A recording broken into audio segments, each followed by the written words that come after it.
Hey, what's up, everyone? Today we're talking about the classic business book by Malcolm Gladwell called The Tipping Point: How Little Things Can Make a Big Difference. Check it out. Hey, what's up? Welcome to Brands on Brands. I'm Brandon Berkmeyer, your personal branding coach. And today we are taking a trek back into time to talk about a book called The Tipping Point: How Little Things Can Make a Big Difference. This was published back in January of 2002 by author Malcolm Gladwell, who has since gone on to write many books that have impacted culture, marketing, business, you name it. But this one I remember, especially because it was the year after I got out of college and I was working at ad agencies. And this book was one of the books that was catching fire at the time that ad agencies were looking at to figure out, how do we affect change in the way people look at, discover, and make decisions about the products and services that they purchase. And this is the book that everyone turned to.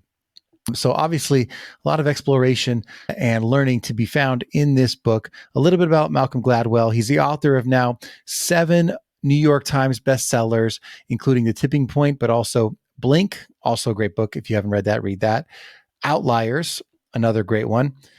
What the Dog Saw, and David and Goliath, as well as Talking to Strangers and The Bomber Mafia. Haven't read all of these, but definitely those first 3.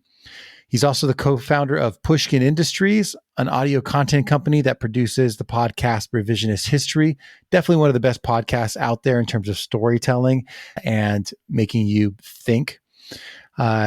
And what he does in that show is he looks at the things that are overlooked and misunderstood.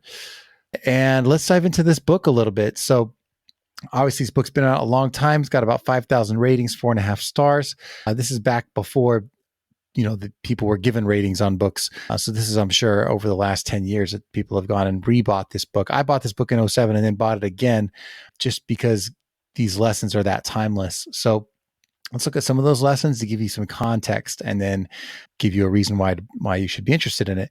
So the few things that this is really talking about is how things become epidemics, or how things become viral, how things become spread over a large population when they start small. So he looks at actually the history of epidemics, of virology, of how things like sicknesses are spread in communities.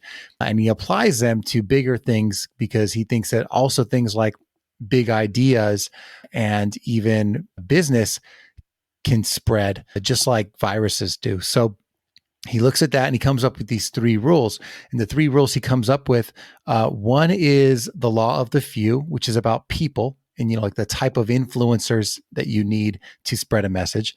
The second he comes up with is the stickiness factor, which is, how strong your message is, how much it grabs people to want to spread that message. And then the third rule is about context. And this is that certain environments make it easier for a message to spread faster.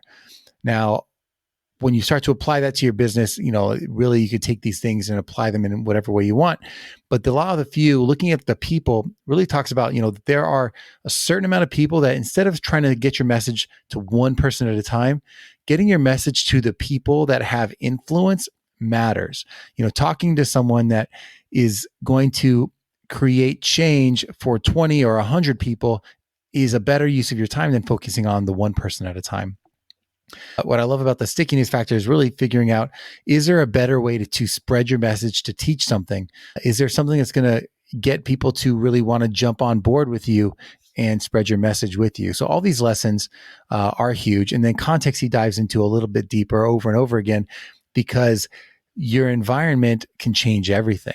Where you hear something can change how you feel. The way you experiencing something can change how you feel. That's why people who speak on stages have such an impact versus something you'd hear on the radio, right? Because you being there in person and seeing someone up on a stage share their emotion gets that out there quicker. So that's the book for you this week. Hope you guys appreciate it. And as always, check out my bookshelf, brandsonbrands.com/bookshelf, and I will catch you next time. Brands on Brands.